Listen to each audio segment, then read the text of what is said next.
7-8 దశాబ్దాల తర్వాత ఒక మొగోల్ని ఒక మొనగాన్ని మన జాతి నుంచి చూసి ఆ మొగోని మొనగాని సభ జరుగుతున్నటువంటి ప్రాంగణంలో ఉన్నటువంటి మన బీసీ బిడ్డలము. అవునా కాదా? నాకు ఆ సౌండ్ అవునట్టుగా అనిపిస్తలే. ఉందా నమ్మకం? ఈ మొగాయన మొనగాడు ఇక్కడ 7-8 దశాబ్దాల నుండి మెజారిటీలమైనటువంటి మనల్ని పరిపాలిస్తూ మనల్ని అనేక రకాల అణచివేతల్లో ఉంచి మనల్ని దోపిడీ చేస్తున్నటువంటి దోపిడీకి వ్యతిరేకంగా పుట్టిన బిడ్డ కాదా? గొంతు పెకిలిస్తే ఏం జరుగుతుందో కూడా వాళ్ళ ఆలోచనలు కూడా మరి అంతు చిక్కనటువంటి విధంగా ఇవాళ ఎక్కడ చూసినా మరి నాయకుల యొక్క చర్చ జరుగుతూ ఉన్నటువంటి సందర్భం కాబట్టి మరి తీన్మార్ మల్లన్న ఉన్నటువంటి వేదిక కావచ్చు, ఆయన ఉన్నటువంటి ప్లేస్ కావచ్చు, ఎప్పటికప్పుడు ఇట్లా వైబ్రేషన్ రావాలి. ఎందుకంటే ఆయన మనకు మామూలుగా వచ్చినటువంటి వరం కాదు.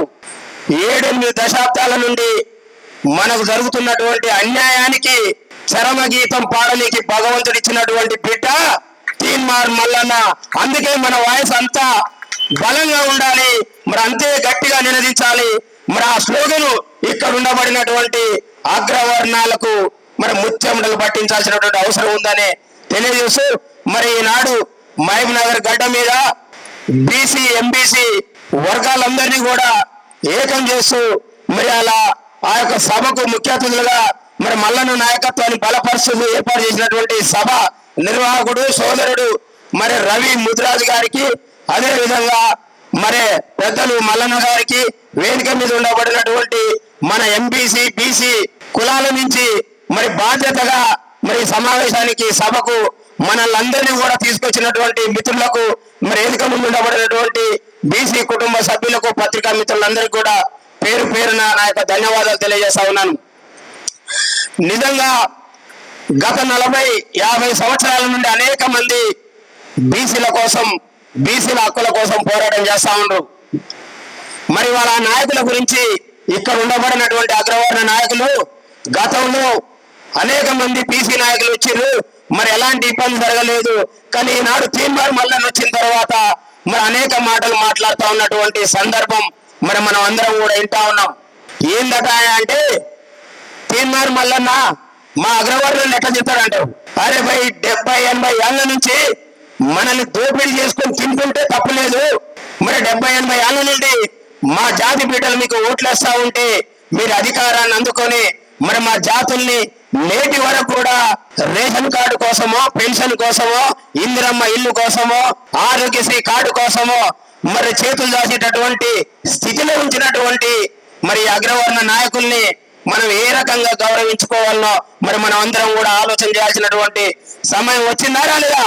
కాబట్టి సోదరులారా, ఇవాళ 70-80 ఏళ్లలో మన జాతుల నుంచి కూడా అనేక మంది బీఫామ్ల మీద పోయి ఎమ్మెల్యేలైండ్రు, మంత్రులైండ్రు, ఎంపీలైనటువంటి సందర్భం. కానీ ఎక్కడన్నా ఒకడు గుర్తిప్పితే వానికి రెండోసారి వచ్చేసరికల్లా బీఫామ్ రాదు.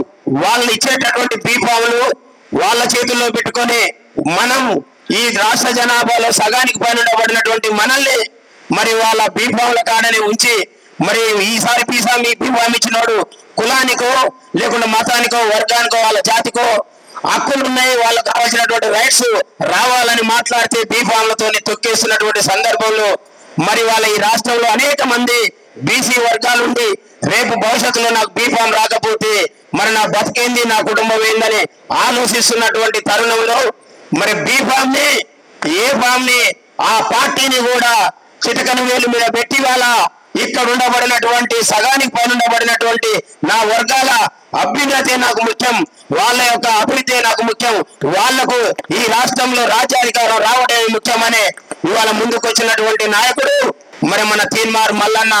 మరి ఆ తీన్మార్ మల్లన్నని ఇవాళ ఇప్పటి వరకు కూడా ఏ అగ్రవర్ణ నాయకుడు కూడా మరి ఓర్చేటటువంటి పరిస్థితి లేదు.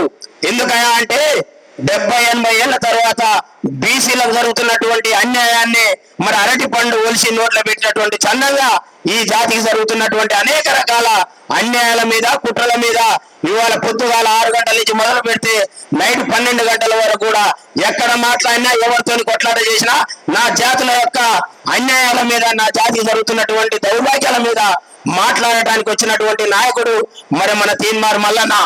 మరి వాళ్ళందరి నాయకుల మాదిరిగానే కాంగ్రెస్ పార్టీలో ఎమ్మెల్సీగా గెలిచి కాంగ్రెస్ పార్టీని అధికారంలోకి తీసుకొచ్చి మరి నాకు ఆ విలాసవంతమైనటువంటి జీవితం ఉంటే చాలనుకుంటే ఇవాళ మన జాతి మనగడ ముందరికి పోతుందా, మళ్ళా మరొక 70-80 ఏళ్ళు మనం కష్టపడాల్సినటువంటి అవసరం ఉండదా ఆలోచన చేసుకోవాల్సినటువంటి సందర్భం.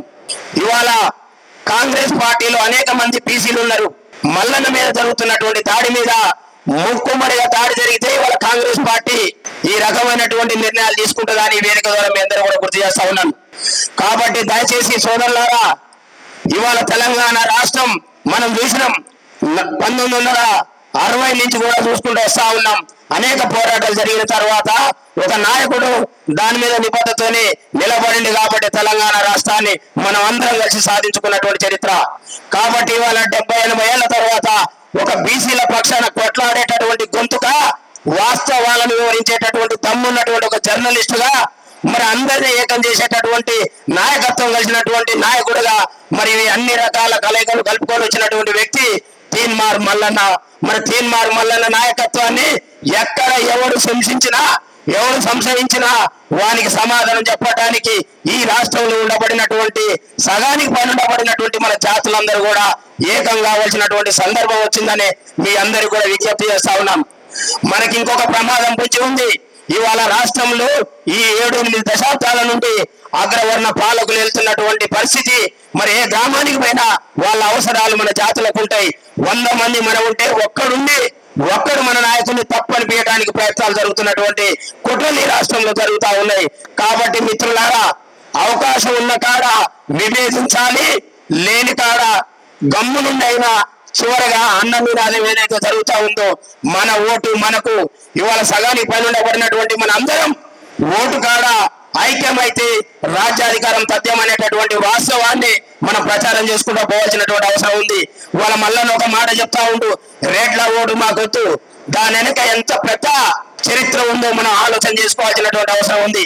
ఏ గ్రామానికి పోయినా ఏ ఊరికి పోయినా ఎంబీసీలు బీసీలు మనం అందరం ఏకమైతే సగానికి పైన ఉంటాం. మరి మనల్ని పరిపాలించేటటువంటి వాళ్ళు 2-3 కుటుంబాల కంటే ఎక్కువ ఉండవు. కానీ మన వాళ్ళ ఓట్లు వద్దన్న తర్వాత మా ఓట్లు వద్దని మీ వాడు ఎట్లా నాయకుడు అయితే అంటా ఉండు. కానీ మరి మనం ఎట్లా నాయకత్వం వహిస్తామో, ఎందుకు నాయకులు కావో మన వాళ్ళకు వివరించాల్సినటువంటి సందర్భం వచ్చింది. కాబట్టి సోదరులారా, ఇవాళ తీన్మార్ మల్లన్న అనేటువంటి నాయకుల్ని కాపాడుకోవాల్సినటువంటి బాధ్యత ఈ రాష్ట్రంలో ఉండబడినటువంటి బీసీ ఎంబీసీ వర్గాల మీద ఉంది. ఇక్కడ చైతన్యవంతులై ఇవాళ మహబూబ్నగర్ గడ్డ మీద ఇవాళ అగ్రవర్ణ పాలకులు ఇక్కడ ఉన్నప్పటికీ కూడా వాళ్ళని ఎదిరించి తీన్మార్ మల్లన్న వస్తుందంటే మీరు నిర్భయంగా ఇవాళ స్వాగతం పలికి ఇంత పెద్ద ఎత్తున సమావేశంలో పాల్గొన్నటువంటి మీ చైతన్యాన్ని మీరు ప్రజల్లోకి తీసుకుపోయి భవిష్యత్తులో మనం 2028లో మన ఓట్లు మనం వేసుకొని తీన్మార్ మల్లన్న నాయకత్వమే మనకి ఇంకా రెండో నాయకుడు లేడు. ఇవాళ ఎక్కడో మూలకు పండుకునే నాయకులంతా వచ్చి నేను కూడా నాయకత్వం వహిస్తానేటటువంటి ప్రగల్భాలు పలికేటటువంటి పరిస్థితి నుంచి ఇవాళ మనం బయటకు వచ్చినాం. ఇవాళ ఈ కష్టకాలంలో ఆ పార్టీలను వదులుకొని ఆయన విలాసవంతమైనటువంటి జీవితాలు వదులుకొని ఈ జాతుల కోసం దేనికైనా సిద్ధం అనేటటువంటి విధంగా ఇవాళ మన ముందుకు వచ్చింది. కాబట్టి మరి మనం అందరం కూడా ఈ భావాన్ని ఈ భావజాల వ్యాప్తిని కింది స్థాయిలోకి తీసుకుపోయి తీన్మార్ మల్లన్న నాయకత్వాన్ని బలపరుస్తూ భవిష్యత్తులో 2028లో మనకు రాజ్యాధికారమే లక్ష్యంగా ముందుకు పోవాలని తెలియజేస్తూ మరి అవకాశం ఇచ్చినటువంటి పెద్దలందరూ కూడా పేరు పేరున ధన్యవాదాలు తెలియజేస్తూ ముగిస్తున్నాను. జై బీసీ.